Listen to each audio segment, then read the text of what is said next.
చెప్పండి.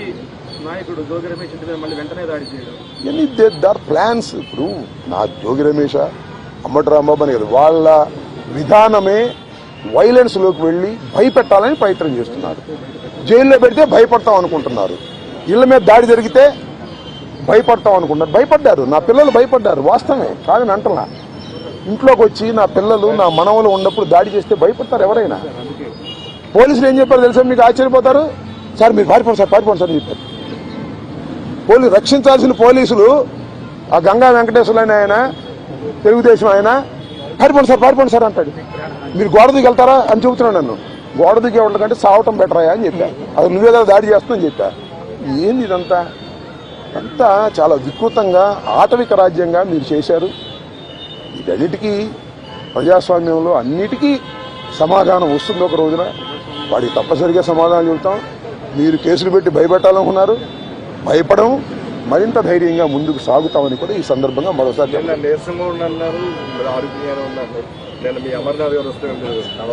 ఆయనకి అట్ట కనపడ్డానేమో.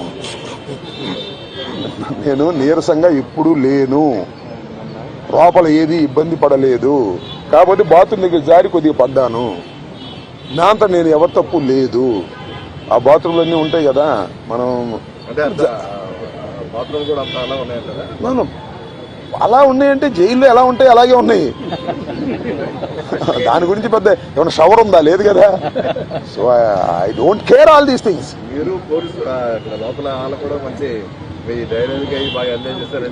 I don't know that. ఇప్పుడు నేనైతే ఒకటి, ధైర్యాన్ని వీడలేదు, వీడను, ప్రాణాలకి తెగించే ఉన్నాము. ఎందుకంటే పోలీసులను అడ్డం పెట్టుకుని మనుషులను చంపే అలవాటు చంద్రబాబుకి లోకేష్కి ఉంది కాబట్టి వీఆర్ రెడీ ఫర్ దాట్. దాని గురించి ఏం కంగారు పడాల్సిన అవసరం లేదు, భయపడాల్సిన అవసరం లేదు.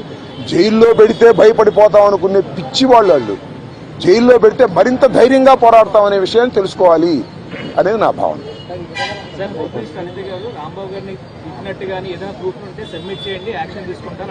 చూశారుగా మీరు, సోషల్ మీడియాలో చూడలేదా? నన్ను తిడతా ఒక ఆమె వీర విహారం చేసింది. వాళ్ళు కళ్ళుండి గుడ్డి వాళ్ళు పక్షపాతంగా వ్యవహరిస్తున్నారు. హోంమంత్రి చేతిలో ఉంది గారి గుడ్డి మైక్ తప్ప. ఆమె మైక్ హోంమంత్రి, అంతా లోకేష్ చంద్రబాబే కదా మానిటర్ చేసేది. ఆమెం చేస్తుంది పాపం, అనిత ఏం చేస్తుంది?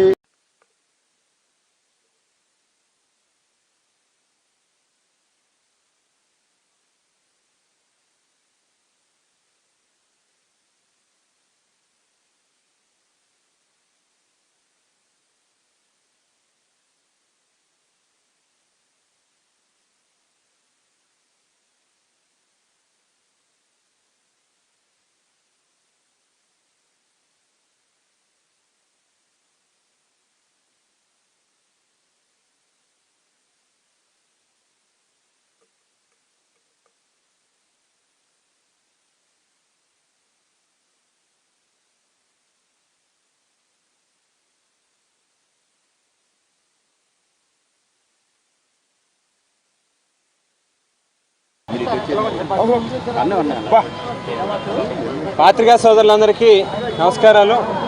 మరి వేళ అంబటి రాంబాబు గారిని అన్యాయంగా అక్రమంగా కేసులు పెట్టి గడిచినటువంటి 3 వారాలుగా నిర్బంధించి ఆయన వయసుని, ఆయన హోదాని, ఆయన గౌరవాన్ని కూడా పక్కన పెట్టి కేవలం ఒక కక్ష సాధింపు రాజకీయాల కోసం ఆయన ఇంటి మీద దాడి చేసి ఆయన ఇంట్లో ఆడవాళ్ళని అనరానటువంటి మాటలు తిట్టి తిరిగి మళ్ళీ ఆయన మీద కేసులు పెట్టి మరి ఒకరోజు కాదు, 2 రోజులు కాదు, తిరగదోడి లేనివి ఉన్నవి రకరకాల కేసులు పెట్టి ఆయన ఏదో రకంగా ఇబ్బందులకు గురి చేయాలనేటువంటి ప్రయత్నం చేశారు. అయితే బహుశా నారా చంద్రబాబు నాయుడు గారు, అలాగే కూటమి ప్రభుత్వానికి సంబంధించినటువంటి నాయకులు, బహుశా అంబటి రాంబాబు గారు మానసికంగా కృంగిపోయి ఉంటాడేమో అని చెప్పి ఆశించుండొచ్చు.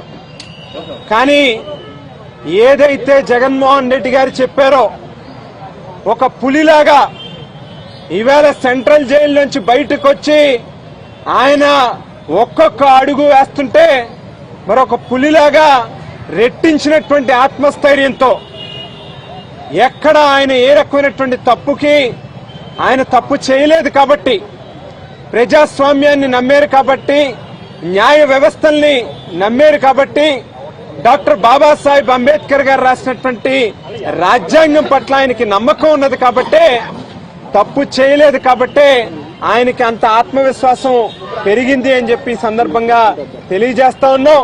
మరి కేవలం ఏదైతే ఇవాళ మిథున్ రెడ్డి గారి ఇంటి మీద కావచ్చు, లేకపోతే ధర్మవరంలో కావచ్చు, లేకపోతే హిందూపూర్లో కావచ్చు, నెల్లూరులో ప్రసన్న కుమార్ గారి ఇంటి మీద కావచ్చు, దాడులు చేసి భయభ్రాంతులకు గురి చేయాలనేటువంటి ప్రయత్నం ఏదైతే చేస్తా ఉన్నారో, ఈవెన్ జోగి రమేష్ అన్న ఇంటి మీద కావచ్చు, ఇవేవి కూడా వైఎస్ఆర్ కాంగ్రెస్ పార్టీ శ్రేణులు ఎవరు కూడా లెక్క చేయరు అనేటువంటి మాటని సందర్భంగా తెలియజేస్తూ, మరి ఖచ్చితంగా రానున్నటువంటి రోజుల్లో అంబటి రాంబాబు గారు మరింత ఉత్సాహంతో పనిచేస్తారు. ఈ రాష్ట్రంలో ప్రజాస్వామ్య విలువల్ని కాపాడడం కోసం రాబోయేటటువంటి 3 ఏళ్లు జగన్మోహన్ రెడ్డి గారి యొక్క నాయకత్వంలో మరి ప్రజలకి అండదండల్ని ఇస్తూ వాళ్ళకి తోడుగా నిలిచేటటువంటి కార్యక్రమం కూడా చేస్తారని చెప్పి ఈ సందర్భంగా తెలియజేస్తా ఉన్నాం.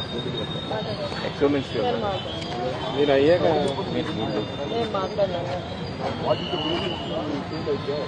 ఈరోజు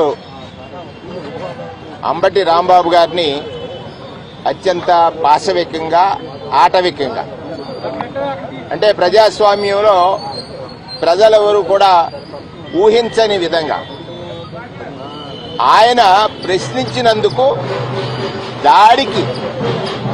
దాడికి ప్రయత్నించి దాని నుండి తప్పించుకోవడానికి ఒక మాట అంటే తిడితే సెంట్రల్ జైలు, ఆయన ఇంటిపై దాడి చేసి అక్కడ మహిళల్ని భయభ్రాంతులకు గురి చేసి ఆర్సన్ అంటే పెట్రోల్ బాంబులు వేసి ఇంటిని అంటించి కార్లు ధ్వంసం చేసి, అంటే ఇది ఎక్కడ రాజ్యాంగ విలువల మీద ప్రమాణం చేసినటువంటి, ఎవరైతే లా అండ్ ఆర్డర్ మెయింటైన్ చేయాల్సినటువంటి ముఖ్యమంత్రి గారు నాకు కక్ష సాధించుకోవడానికి అధికారం ఇచ్చారు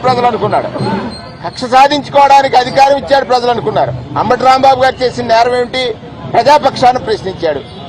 ఆయన పెద్ద గొంతుంది కనుక ప్రజల పక్షాన ప్రతి నిత్యము ఈ ప్రభుత్వం చేస్తున్నటువంటి ప్రజా వ్యతిరేక కార్యక్రమాల మీద ప్రశ్నించాడు.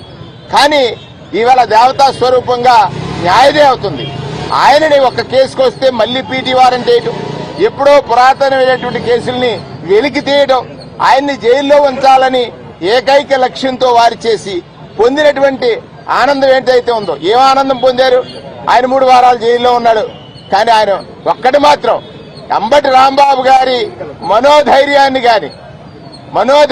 గాని వైఎస్ఆర్ కాంగ్రెస్ పార్టీకి ఆయన ఇచ్చేటువంటి ధైర్యాన్ని గాని, అంబటి రాంబాబు గారు ఏదైతే ప్రభుత్వం హింసించిన, ప్రభుత్వం ఆయనకి ఇబ్బందులు గురి చేసిన, నేను ఎక్కడ తగ్గను,